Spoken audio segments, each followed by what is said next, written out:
keep talking crap while you find the letter. We've met because I know you came to Providence and you played in my dungeon. Wow, okay.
Welcome back to the Jack Blood Show, Jack Blood Podcast, DeadlineLive.info, RadioFreeBlood.com. As always, I'm your radio gun. I've interviewed a lot of amazing people on this show, none more so than the guest we have today. It's TV Smith from the band The Adverts. He is a great solo artist, and I like to say a voice of his generation. His website is tvsmith.com, and he is touring all over the world, as always, as we speak.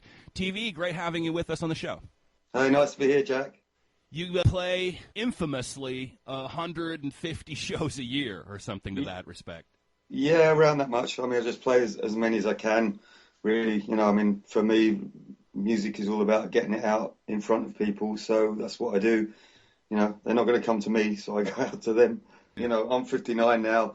The weird thing was that, you know, apart from that initial burst, you know, of success with The Adverts around, when punk was happening, 77, when I was actually younger, when you should be going out and doing all this stuff, I found it hard to get gigs. You know, I mean, I was basically thrown out of the music business because, for whatever reason, after The Adverts, and for a long time I couldn't get a gig, you know, to save my life.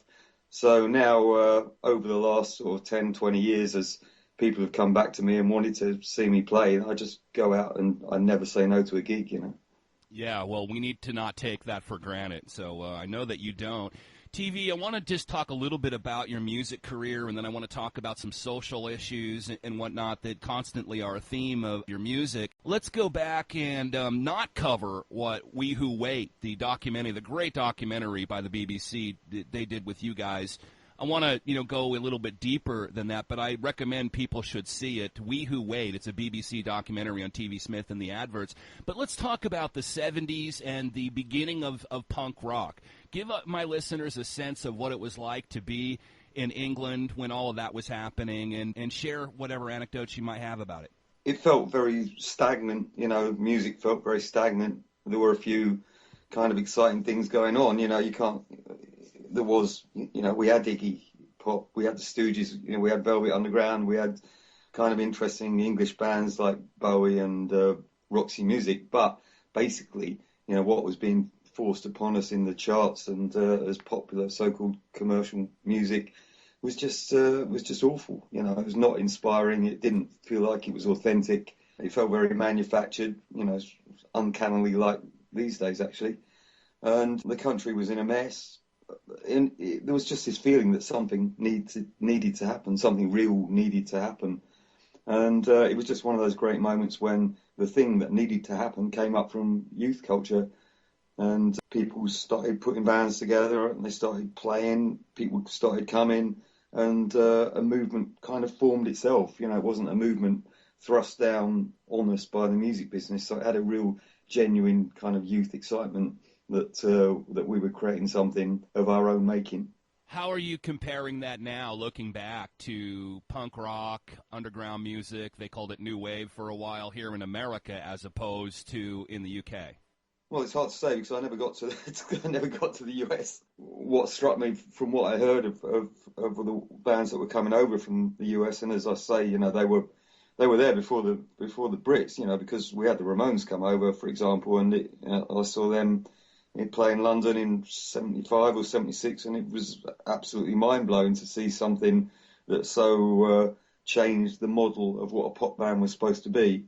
And they were supposed to be these dumb guys who couldn't play and all that. But what always struck me about the American bands was actually they could play really well compared to the British bands. I mean, a lot of us, and particularly my band, we're usually the ones cited for this, actually had hardly, barely picked up our instruments, and within a few months we were on stage doing gigs. So I think the English was more kind of quirky and ramshackle and less professional, whereas even the least professional bands from America, and I'd say the Ramones, for example, to us they seemed like they could just play amazingly and were amazingly tight and professional. That would be my kind of first impression about the differences between the two places. Because the thing is, America is a big country and England is a relatively small country, so England does tend to produce this kind of, left field, strange kind of quirky bands that don't fit in. I think we're a lot better at doing that often. Well, you're right, because there's a huge gap, a huge difference between West Coast punk rock and East Coast punk rock and English punk rock that I don't think a lot of people get. Now, I've been in some pretty tight arguments about which is better, me being from the West Coast, of course. Mm-hmm. It's always difficult to say which is better, isn't it? Because you can't really compare any sort of music because everything is good in its own way, and I don't really like playing the comparison game. But certainly, I mean, you tell the difference between East Coast and West Coast punk rock, yeah, for sure. Yeah, well, I guess I've failed in getting you to say West Coast punk rock is the best, so we'll... Yeah, I know where you're pushing. Or Detroit punk rock. A lot of people would say Iggy Pop was the godfather of punk rock TV, and you went on tour with them. I don't really have any stories, but I mean, I would certainly say that the Stooges, and Iggy was a major player in almost everyone in Britain's way, what they thought about punk rock, what made them create. I mean, if you didn't hear Iggy, if you didn't hear Raw Power as you were growing up, at that age, then you're playing the wrong type of music. He was a must, and I still think Raw Power, is an absolute all-time classic album, and I still love listening to that record. I used to get up. When I was 18 years old, I used to get up in the morning and I'd put on Search and Destroy before I went out of the house, full volume, and I wouldn't leave the house until I'd done that. Yeah, I've met Iggy a few times, and I've got Iggy Pop stories, so I know you do, but I'll let you... Well, you tell me yours. I'll let you read the book. No, I'll save those for my listeners at another time, but sometimes Iggy could just be great and really nice and cool, and other times you wouldn't want to get on his bad side. I once actually got on his bad side, so I can tell you about that a little bit. Well, he's no fool. Iggy's a very smart fella. From the little, I didn't have an awful lot of contact with him, but he came when we went on tour with him. He came into the dressing room and said, "Hi, I'm Jim," and introduced himself. And there's a lot of kind of artists, bands who are a lot smaller than Iggy, but who wouldn't come and make that effort. So I thought that was a very decent thing to do.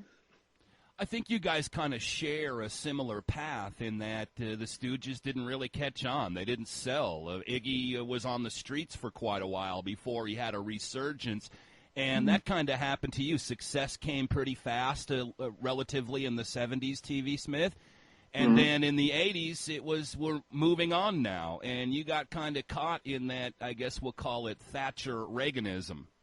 That was kind of in the air, as punk rock was happening. I think you could tell from, the kind of Labour style politics was not working for whatever reasons in Britain.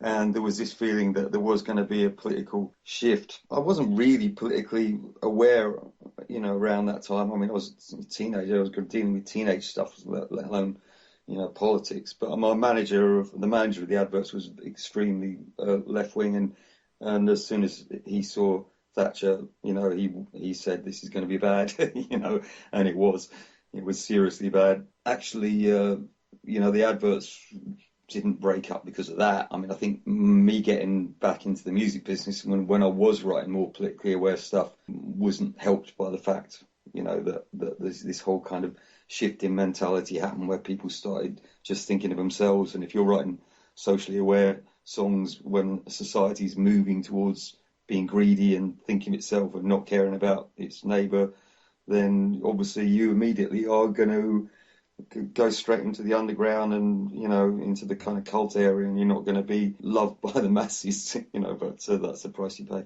Well, yeah, and that's exactly what I was referring to. That is the me generation, the 80s, the rise of, I call it global corp in ways of monopolization of music and everything that I don't think we'd ever really seen before. So that really did shut a lot of doors for people like yourself. I struggled with it.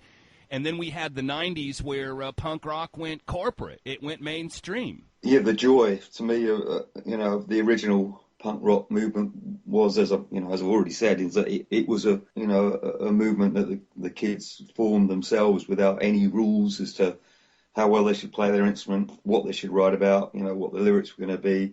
There were no rules. You just got in a band and you did it. Then this kind of top-down punk rock of the 90s, sure there was some good bands. I mean, I like Nirvana, I like the Pixies, I like sometimes I like bits of Green Day, but it was, you have to be generous and say, well, these bands did create their own style, but then it's the corporate side gets hold and just does endless copies, and one thing punk rock was not a copy. And the 90s version of punk rock is kind of this uniform copying of stuff that's already happened. Generation X, generally pretty apathetic. I'm not participating in this. I give up. There's nothing left for me. I'm being, born and raised in Seattle and knowing a lot of people in the grunge movement. I can tell you that's pretty much how we all felt. But well, that was pretty much what I wrote Generation Y about, as a kind of as the updated version of the Generation X theory, and because I thought this is kind of weird now, is that we've been forced upon this ideology that that you just look after yourself, you don't get any help, you don't help anybody else, you try and get as much as you can, and then that mentality goes in, and then everyone is thinking, well, how come I haven't got anything? How come life is so difficult? Because I'm following their rules that they've told me I have to be like, and I still haven't got anything. I'm still feeling useless. So people stop beating up themselves, and they're thinking, well, I actually have no point. I have no power. I have no ability to make anything change. And it's a very clever and nasty way that that the establishment thought and ideology makes people feel powerless. One thing that did happen is that when punk went mainstream, and I'm going to give grunge some credit for this, obviously, because before that we had the Red Hot Chili Peppers, and we had some, semblance of maybe it was going to happen on the mainstream radio, and we were excited about it because we want to make money too. We got to, pay the rent. We got to. Live, yeah. It's expensive being poor, TV. So we needed money. But at the same time, what I noticed is that once this crossed over to the mainstream, you could go to logging towns where previously you'd be beat up for wearing clothes or having funny hair or singing punk rock songs. And now I would go to these little towns, and people, the waitresses would have pink hair and nose rings, and I just felt that this subculture being accepted certainly brought a certain form of unity in the messages. It is a weird feeling to go into a sort of corporate high street chain store and see Ramones t-shirts being sold. I have to say, I think it's It's difficult to be an outsider now because you know they try and bring the outsiders in to make them you know to try and keep them tamed really. I think it's actually pretty good to be an outsider, and it's not about the clothes you wear or what your hair looks like or whether you look like a punk rock or not, and it's not about that, and it never has been. And you'll often find the people with the most punk rock ideas look nothing like what Yeah. punk rockers are supposed to look like. So I don't know, you know, punk rock itself is a shorthand for the way that you know the way you think and the way you are and who you are, and it's been called other things in previous generations, and it will be called other things in future generations. So I don't get really hung up on the punk rock, you know, visuals or you know, or whether it's been absorbed into the corporate, you know, media or corporate ideas or not. All that matters is who you are and the way you think and how you present it. And you might, you know, your way of doing that might be to go out with a ukulele and play, you know, play some little town in the middle of nowhere. That may be your way of expressing it. You know, there's no one out there going to tell you the best way to express it or how you should look, you know, what you should belong to. And so you have to be very careful about getting hung up on the whole punk rock idea. It's become a bit of a uniform, and I'm not saying just now. It's been some time, but it was nice being able to be yourself without taking a beating for. Absolutely, yeah. You know, but in some way you do appreciate it more when it's dangerous, when it's not accepted, when you are really, I think, pushed to the side of society and scorned and looked at. It does give you a certain amount of character that maybe is missing today. Well, you know, the thing is, I think what I'm trying to say is that you are actually, you know, if you're a free thinker, you are already on the edge of society, and that should give it that edge. The trouble is, you're made to think that you've been absorbed and you're part of this society, and there's no need for you to be on the edge, you know. And it's a very comforting idea that, you know, in fact, you don't need to think much. Just sit in front of the television and let that stuff wash over you. You know, there's some really good programs on these days. You know, we don't actually need to think of stuff. You have to remember that no matter what you look like, you know, no matter what your tribe is or whether you're getting beaten up by another tribe or whatever, you know, whatever terms you want to put it in, you are a tribe against the establishment tribe, and they are trying to beat you down in different ways. They're not doing it with their fists. They're doing it with an attack on your mentality and on your consciousness and on your, you know, and that they're doing it in subtler ways. You should remember that you are in a war, actually, and that's what should keep you alive and vibrant and fight in your corner. Yeah, absolutely. Well, they do tend to drive wedges between us and turn us against each other. It's the old divide and rule tactic, which I guess is alive and well in the year 2015. TV Smith is with us. tvsmith.com is his website. He'll be playing a city near you. We'll talk more about that on the broadcast. We'll be right back. You're listening to The Jack Blood Show. This song, Not in My Name. It's my theme song. We'll be right back. It's my theme song. We'll be right back.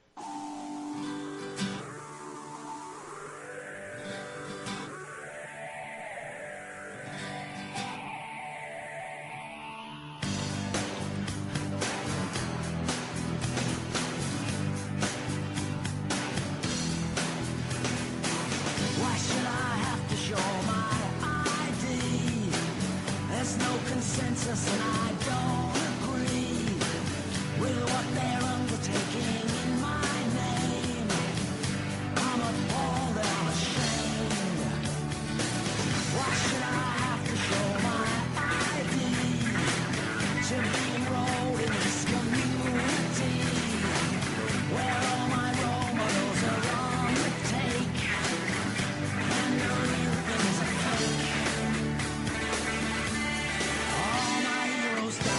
While they were still alive, confused or compromised, their values undermined. They were led down to the hole where the blood money flows.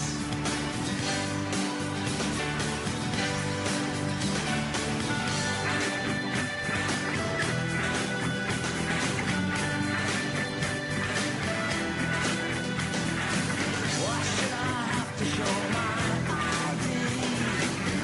Someone somewhere's got a fire on me. Someone somewhere's got a fire.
And that was Not in My Name by T.V. Smith. I think revolutionary poet, if I can go so far, playing all over the world. And I want to talk about that song, but I would love to be T.V. Smith at the Wickerman Festival in Scotland here on the 24th, right? You're playing over there, and look at the people you're playing with. Speaking of Iggy Pop, one of his inspirations, the Sonics, are playing. Stereo MC's Pear Ubu is playing. Jimmy Cliff is playing. And you, my friend T.V. Smith, will be playing that show.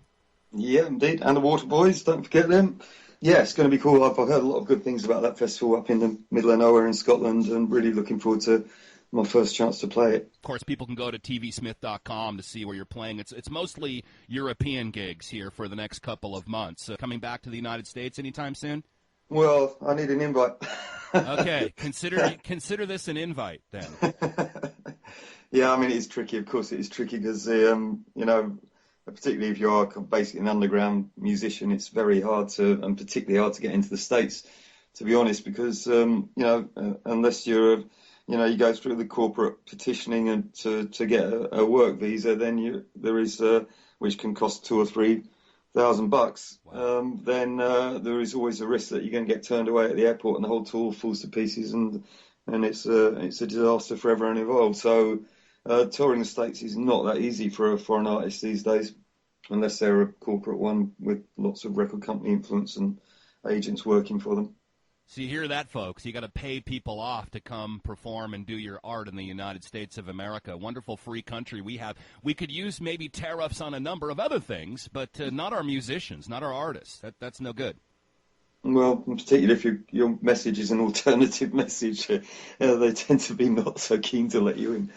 No, they tried to deport John Lennon before, considering... Yeah, not that much has changed, actually. Yeah. Well, listen, if we can get you over here and work with you in the future, we got a lot of connections, and I'd love to make that happen. My listeners love you. I play you all the time on the show. Mostly your solo stuff and your newer stuff that has the kind of political, parapolitical message to it, social consciousness. And one of their favorite songs is the one we just played, Not in My Name. Why should I have to show my ID? Someone somewhere's got a file on me, and somewhere someone's got a file on you. Anyone will do. The world's ruled by a cheat with his gang of thieves whose lies and doublespeak spread faster than a disease. The words are just great in there. Can you talk about writing that song and what it means to you? Well, it's kind of hard to talk about writing a song where you put it's already all in the lyrics. There's not really any space for further elaboration. It was just one of those songs where I thought, well, I'm just going to write about everything that I think is wrong with the world, and it just started reeling out, and it didn't stop. There's no consensus, and I don't agree, which is just a great turn of a phrase, a very poetic line, if I do say so myself. Why isn't there consensus? Because I get that feeling, too, and it's one of the things that frustrates me. And before we went to break, we were talking about divide and rule and putting us all in these special interest groups and turning us against each other. And, you know, here in the United States, the big Black Lives Matter due to police brutality, which I think is a substantial movement. It's great, except all lives matter, and I've been abused by the police, so I don't have a home there either. Why don't we just realize we have a common enemy here, get consensus, and be able to make the rules ourselves, even if that means no rules?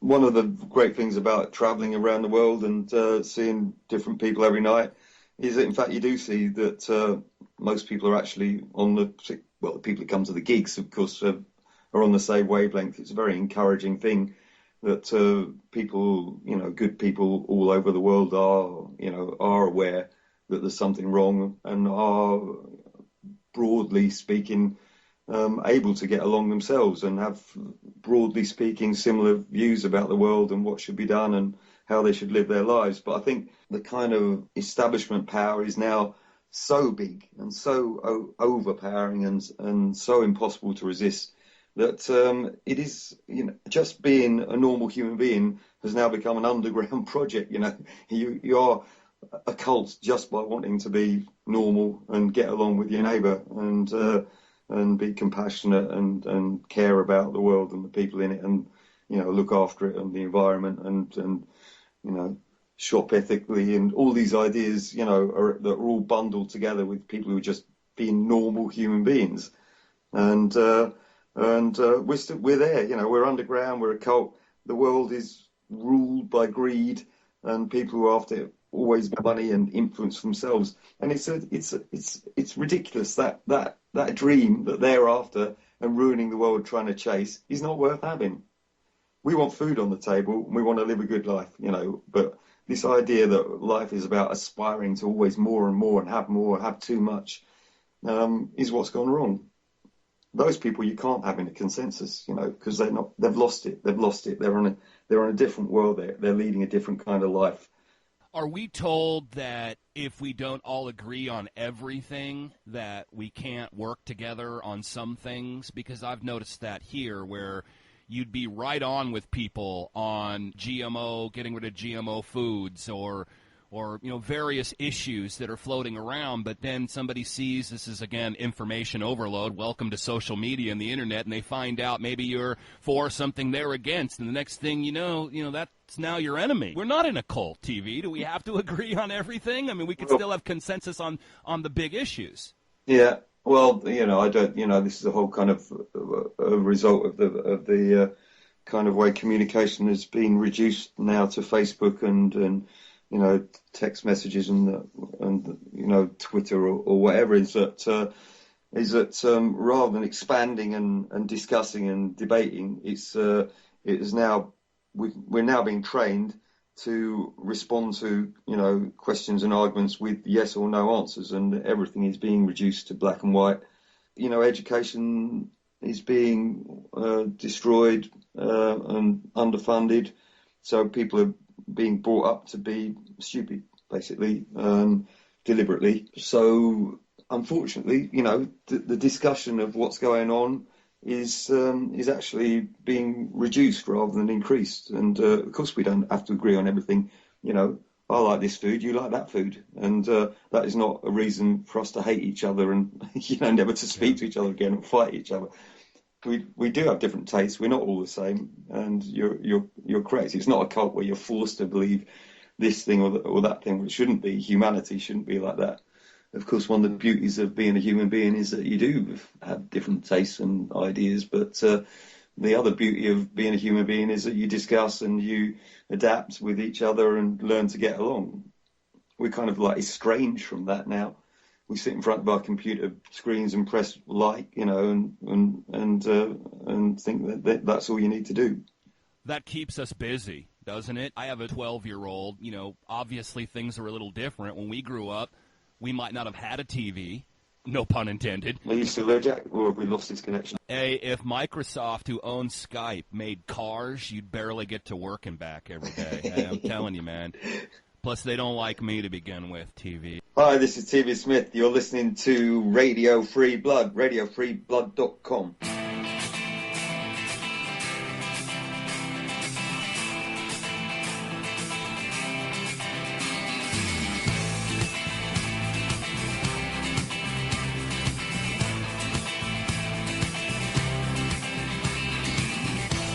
And the car is off the road, but I never had a car.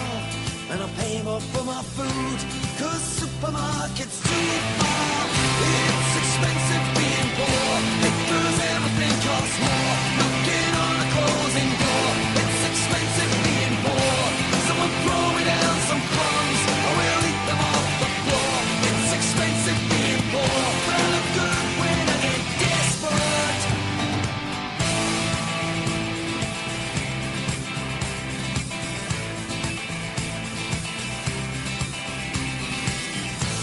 And the box is on the fritz, it's a black and white, or was. I tried taking it to bits, now the picture's just a grey buzz.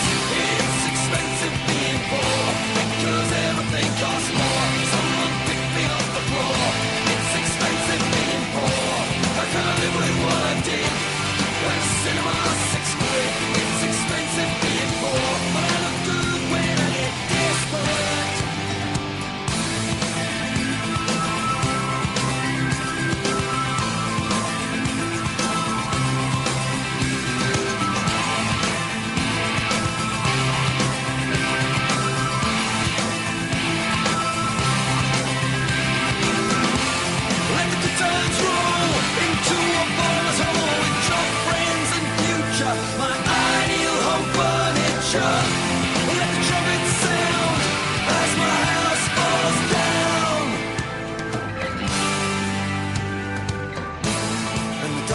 seems to clear, and I'm lying on the ground, and I'm standing on a path in an unknown part of town, and the path leads me away over hills and out of sight, in the blazing sun by day and the hanging moon by night, and I wind up in a place where I never have to count, and I never see the waves as I push my leaking boat out. It's expensive being poor, because everything hurts more. Knocking on a bolted door, it's expensive being poor. Someone throw me down some crumbs, or I'll eat them off the floor. It's expensive being poor, but I look good when I get desperate. Desperate. Desperate.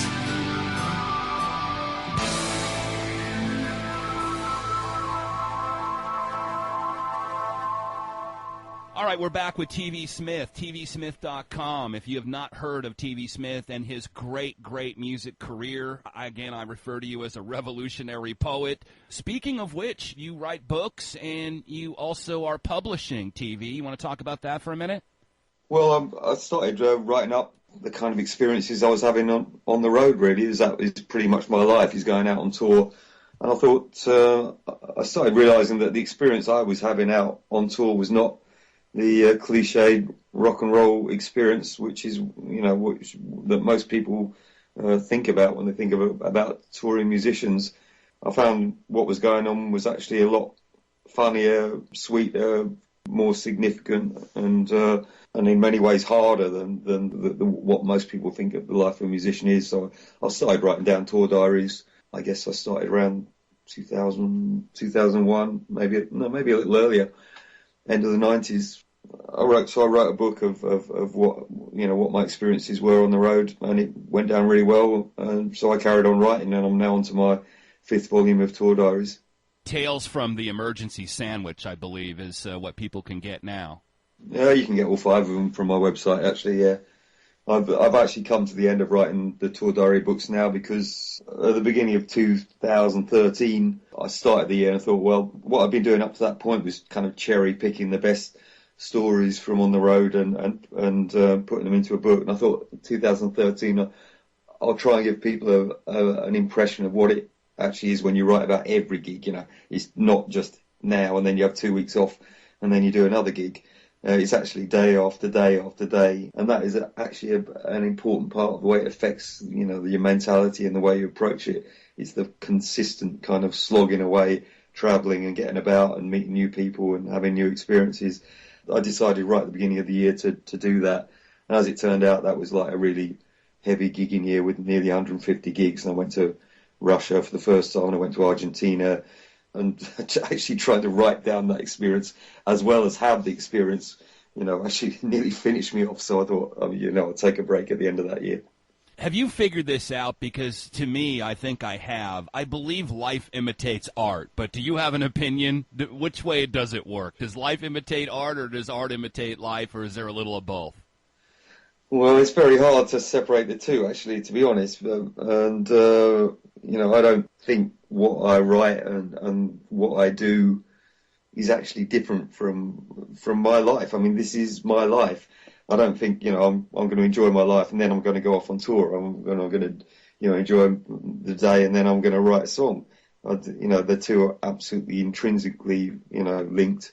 And what my art is also who I am. So there's not a lot of imitation, actually. In my case, anyway, I just think of them as the same thing. What is art or music? What is the effect on culture? Can art change the world? Can it start revolutions? Can it fix the problems? Because I've found that, I can do news shows and I can do information segments, and it doesn't get to near as many people and doesn't sink into the consciousness of people near as well as a great song might. Well, you never know. That's the thing. You never know what your influence is. I often take heart in the fact that, well, for example, the second Adverts album that we released in 79 or 1980, I think 79, at the time when it came out, it was roundly hated. We were virtually ridiculed because of that album, because it was so different from the previous one. And, I was left thinking that this kind of what I thought was, my greatest work to date, was just rubbish, really, basically, and no one liked it and never would. And then 30, 40 years later, I find out that, in fact, it's been a massive influence on people from, Henry Rollins to, to the Stone Roses to all kinds of people. People are always coming up to me saying, wow, that album is really something. We like the first one, but the second one is amazing. And, now it gets kind of fantastic reviews and everything. So you think, actually, I spent, the whole of the 80s thinking, well, my career is over and no one liked the last thing I did. But in fact, that wasn't the case. You never know what you've done. If you do it authentically and you do it honestly and you do it with all your heart, you never know where it's going. And actually, it's not part of your remit to think about what the effect of what you do is. Your job and your art is to just do what you feel is right and let it filter out there. And there is no kind of you don't get a report back saying how well you've done or how much you've influenced. You just do it. The advice to young people, we'll call them Generation Z, we've run out of letters in the alphabet, by T.V. Smith. Be yourself and do what you love. Some say you never work a day in your life. Don't waste your time on the cheap, even though you had a great band called The Cheap. Yeah, you could waste your time on that. That would be great. Because I think it really does. I noticed that people doing art, like you take a guy like Banksy or something, and that really seems to affect way more people than a political book, so to speak. So it's nice to see, I think, our culture, world culture, paying more attention to that. Who inspires you, T.V. Smith? I know you've inspired a lot of people. You named several of them. I'm one of them. Who inspires you?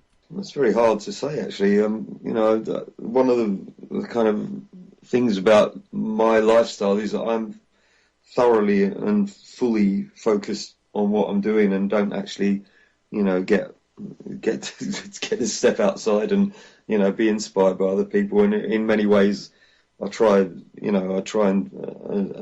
not sort of take in too much from other people because I want to create something that is unique myself. But I mean, I'm inspired by anyone who I think has got a good message and is being honest, and whether that's a politician or a songwriter or any other kind of thing.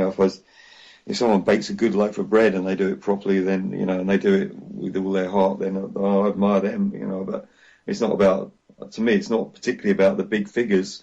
I think the people who do the small things in life I find very admirable and inspirational. It's the Jack Blood Show special edition podcast with T.V. Smith, tvsmith.com. You can see him on tour all throughout Europe. Go there, support him, check him out. You're going to love it. He's a one-man band these days, and I know my friends, the Midnight Creeps, backed you up once. It was a huge thrill for them, and that's why we're hooking up today, so I appreciate it. Can we talk a little bit about just purely what's going on in the world?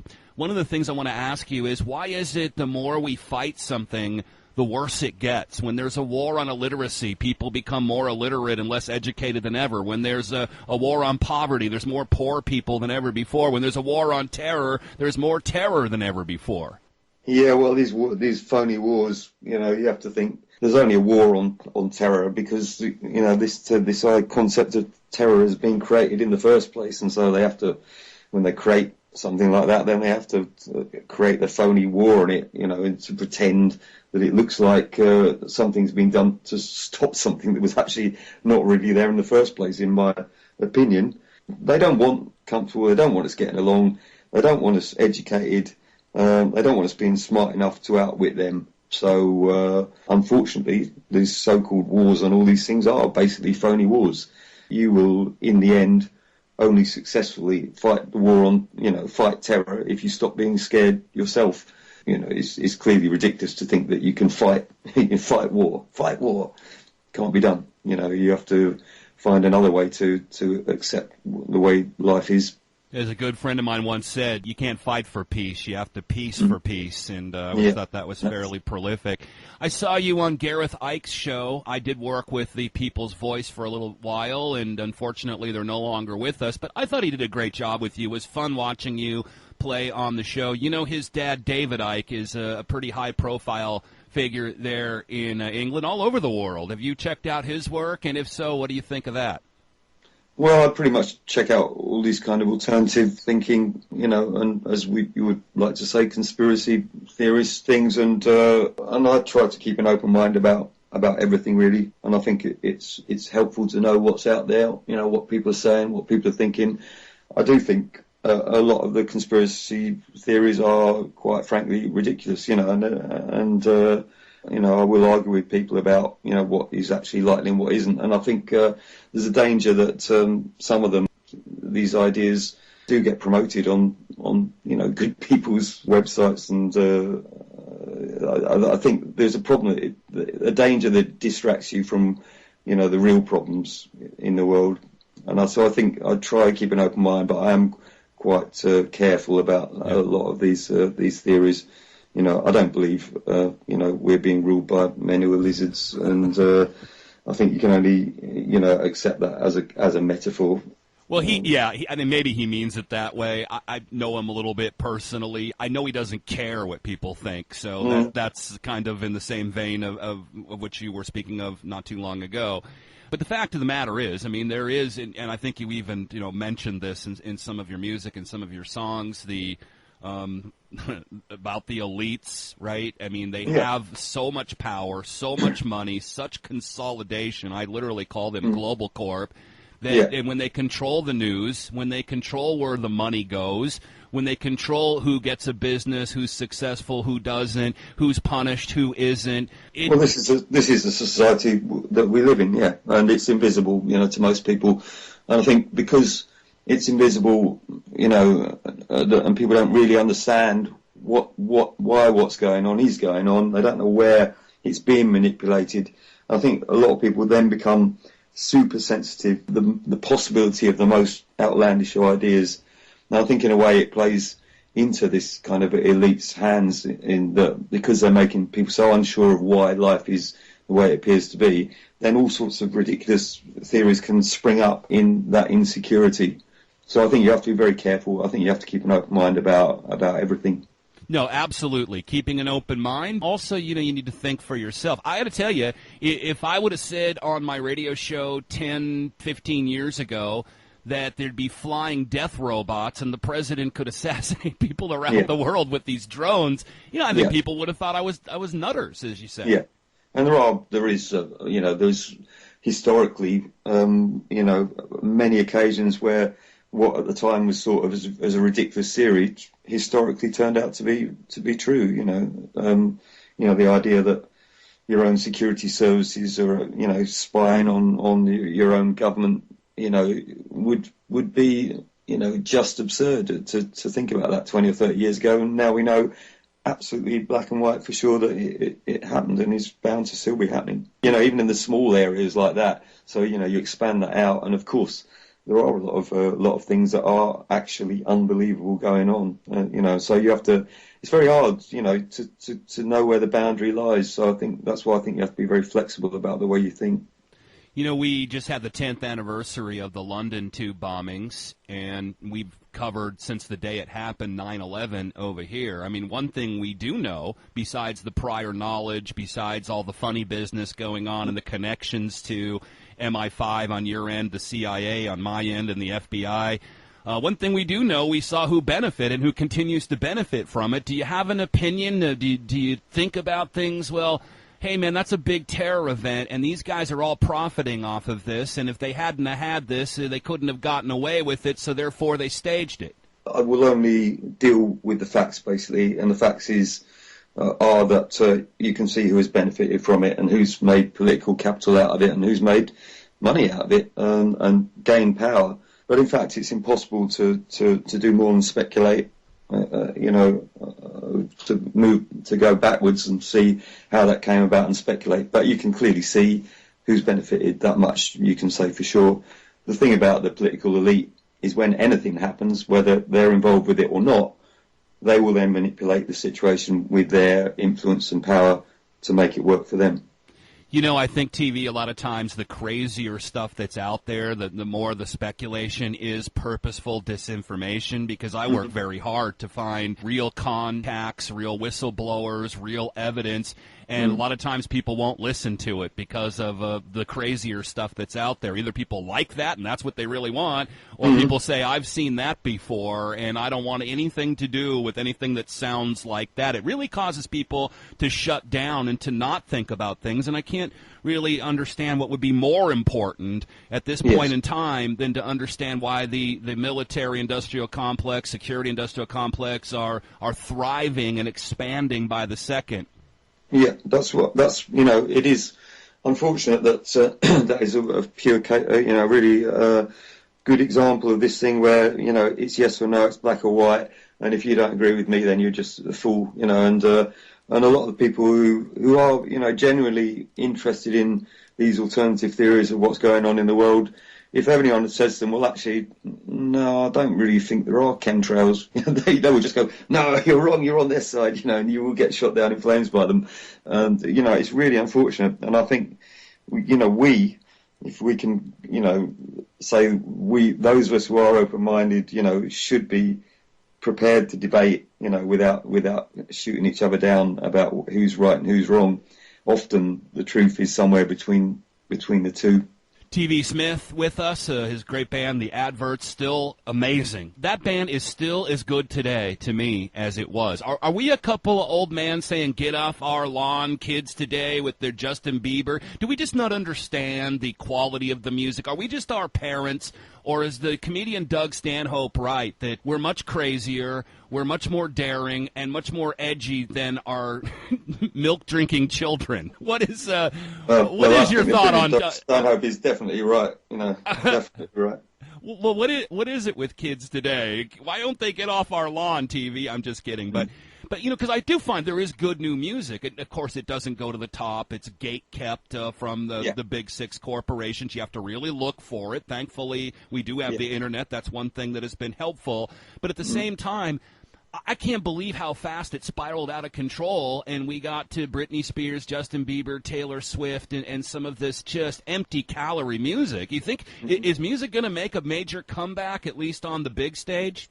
It seems unlikely, doesn't it, to be honest? And, I don't know, I just don't know why people, buy into that, people want to, it seems, buy into that corporate music, without any content. And, I can only be happy that there's plenty of us who don't buy into it. And it does feel, pretty much like, we are in the underground by wanting stuff that has quality and content and is authentic. For my own part, I've given up trying to be involved in that corporate music business, because when you look at it, I think, well, actually, I don't want to be part of it. I don't want to be in those people's company. They're nothing to do with what I'm doing, and I totally understand why they wouldn't want to get involved with me. They're absolutely right. We have nothing to do with each other. And so I just kind of like brush that world aside, really, and let them get on with it. But I'm disappointed that people do get convinced, that there's something worth having there. I wouldn't pay you a cent for a Taylor Swift record. Is there any way that something can be invented that's new? Punk rock was, it was still rock and roll, right? But it was new. Rock and roll was still rhythm and blues, but it was new. You see anything new besides this kind of digitized bubblegum pop that we see today? Yeah, so absolutely. I see bands all over the place who are writing new stuff and have got something to say, but it's almost certain that you won't see them, because they are literally local level, and they're never going to get picked up by the music business, which is where this stuff gets spread about. You're right, there is the internet, and people can get some exposure on the internet. But the thing is, we're now in a position where there's actually too much choice. There is so much choice that it's almost more difficult to find someone, because there's so much choice, than it was when there was no choice at all. At least, if you kind of stood up and said, "Look at me," when there was hardly anyone involved, then there was a chance someone somewhere would look at you. But now you can put your video on, YouTube, and it's just one of a million other videos that no one's going to come across. Unfortunately, there are disadvantages to this massive choice we have as well. Well, that's one. And the other is, before we get you out of here, TV Smith, tvsmith.com, just an amazing artist in my humble opinion, maybe not so humble. Technology in general, I mean, there's a lot to say on that. We talk a little bit about surveillance, data mining, everything watching you, the all-seeing eye, the lazy eye, so to speak. But what about music being free? What about all art being free now? I mean, because that really can hurt somebody who might just barely be getting by the sales of a couple of albums or the sales of a couple of tickets. And we're not talking about, going platinum here. We're just talking about surviving and doing what you love to do. And it seems to me that this new idea of everything's free on the Internet has been harmful. And I know a lot of friends in the music business who say the same thing. You get lost in the shuffle and there's no way to make money. It's certainly an interesting thing that this idea that everything is free has come about, because of course musicians and artists generally have always been victim to this, because in the end we love what we're doing, and everybody knows it. And so just because you like what you're doing, there's this idea that it should be given away for free because, hey, look at him. He's obviously enjoying playing that guitar. So let's have his stuff for free. But, I think you have to accept that mentality is now out there and find other ways and just be kind of resourceful about the way you go about what you do. And, I don't play for free. I go out and play all these gigs, and there's no way I'm playing for free. But for your ticket price, which is reasonably low, and it's not going to break the bank for anyone, you will get an experience that you can't get from a record. You can't get any other way than being in the room when it's happening. And so I think it's up to you as an artist of whatever kind you are to provide a unique experience that will have to be paid for. And so you have to find what way you can offer it, even if it means that your video costs nothing, that your T-shirt costs $10 and helps keep you alive. There are ways to do it. You just have to find them. Yeah, one thing that is for sure is being in a room and watching you play is an experience that everybody should partake in. It's just not the same as watching the video or listening to the music, and unfortunately, we can't show that on a radio show, so people are going to have to go check you out on YouTube. You'll have less views than 16-year-old girls lip-syncing to their favorite bubblegum song. The millions of views for them, thousands for the great TV Smith and your own Jack Blood. Well, we know the world is fucked up and everything's, and the balance is wrong, and it's not the perfect place that we would create, if we were rulers of the world. But the thing is, that's the way it is, and we'll deal with it, and we'll get along and do our bit. And I'm not going to sit around whining because Lady Gaga has sold 1 million records and I haven't. I'd rather just get on with life. It's a massive change, and we're caught in the middle of it. Book of the Year available now at your store, tvsmith.com. And speaking of, paying the price of admission, I Delete by TV Smith out right now, and your tour starting again here in Europe, in the UK, Germany, all over, and you guys can find exactly where he's going to be. I really love to have you come here, and if I can participate in making that a possibility and making that happen, Tim, I'm going to love to do that, so we should keep in touch and see what we can come up with here. Thank you, Jack. I'm not giving up hope about getting back to the States one day. I've met a lot of really good people the last few times I've been there, but it is pretty hard to get over that border these days. Well, we'll smuggle you in through the southern non-border that because we don't have borders because we're the North American Union, just like the European Union. Don't tell anyone though, Tim, that they'll be shocked when they hear that. So the only people that don't have borders is the elite controllers. They don't have borders, but they impose them for the rest of us. That's why they call them Global Corp. Well, listen, music like yours is inspiring, and I think it does really help teach people about what's going on, and it's just pure raw emotion. So go see TV Smith anytime you can. I guess I lost you again there, Jack. Well, then we're done.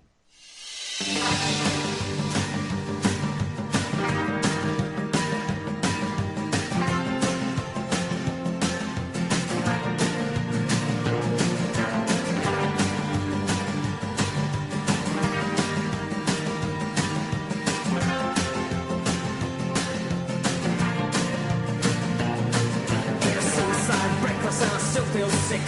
Got a half-life here and I'm stuck with it. But I count my blessings and say my prayers.